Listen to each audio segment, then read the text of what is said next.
And the United Kingdom gets from the public 0 points.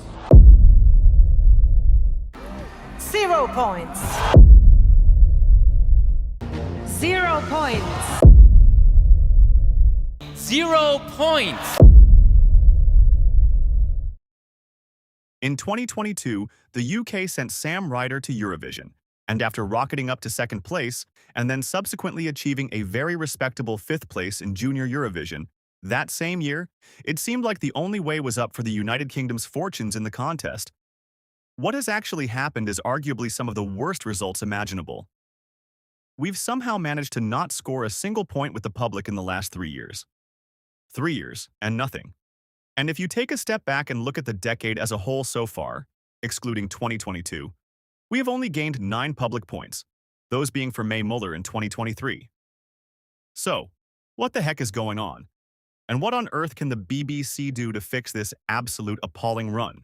It's well known that in order to gain success at Eurovision, an entry needs 3 things: the right song, excellent vocals, and staging that elevates. The trouble is, the BBC seem to have mastered the art of nailing 1 or 2 of these in any given year, but not all 3.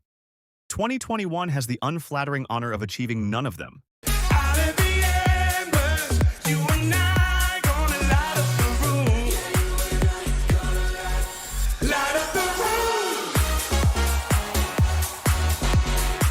The song was okay at best, James's vocals weren't brilliant, the performance was utterly devoid of energy, and the staging was tacky. Even the executive producer for that year was appalled. In 2023, while the song was catchy, it struggled to stand out among a field of 26, especially when Mae was arguably the weakest vocalist on the night. Instead, I wrote a song.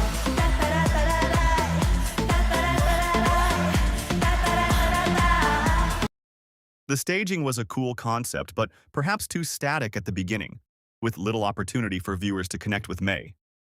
2024 was an album filler track, so, again, not interesting enough. Won't you make me dizzy from your kisses? Will you take my hand and spin? Vocally, Ollie was just about passable. The staging, on the other hand, was creative and innovative. They really thought outside the box by going, well, inside the box. The choreography was ambitious.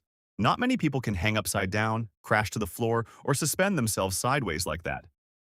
The trouble was, it was far too raunchy for what is supposed to be a family-friendly show. People tune into Eurovision for the powerful vocals, crazy staging, or just to grumble at how terrible it all is these days. The last thing they expect to witness is some intergalactic orgy. For 2025, Remember Monday were fantastic vocalists. What the hell just happened? But the song tried to squash a West End musical number into 3 minutes, and the staging was bare. The chandelier was a nice idea, but it'd have been far more exciting if it had crashed from the ceiling onto the stage floor. Okay, I know that wouldn't be allowed for obvious reasons, but allow me to muse on this wild idea for just a moment. And then this year, we had Look Mum No Computer.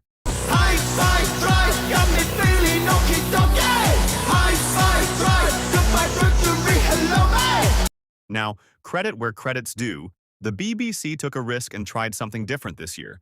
Exactly what we've been crying out for. Leaning into authentic British sounds is certainly a good strategy, but perhaps this was just a tad too British for the rest of Europe to click with. Sam certainly performed with gusto.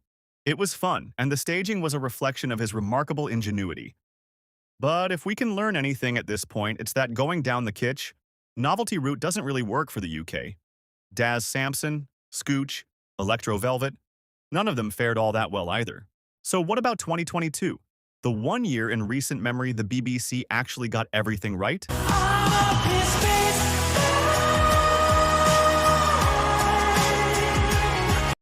Sam Ryder had a positive, enthusiastic personality that just shone on stage, and his vocals were second to none.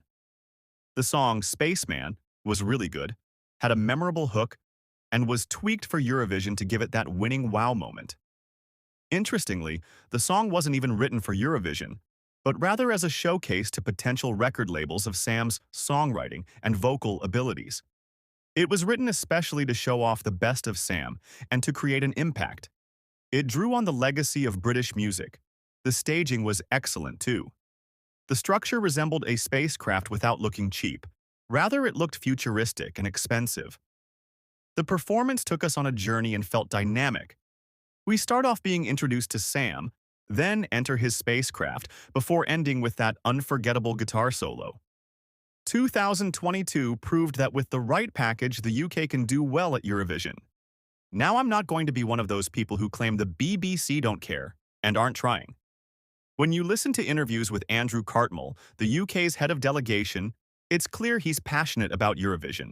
So unless somebody else comes along with better ideas, I'm not sure sacking the entire delegation rank and file will solve anything.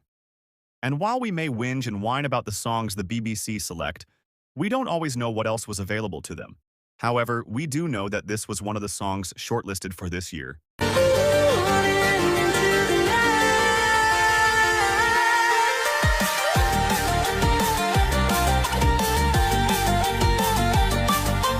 It's a nice enough song and would also have been something very different for the UK. However, it's incredibly repetitive, doesn't really go anywhere, and likely wouldn't have fared much better. Between these two, I can confidently say Eins, zwei, drei was the better option.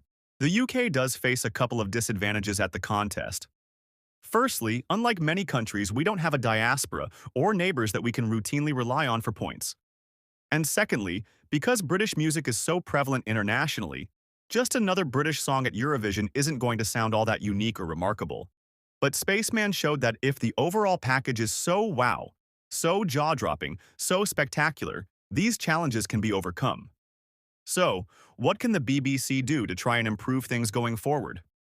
The internet is awash with ideas, but I'm just going to focus on 3 here. Number 1, have an open submissions process.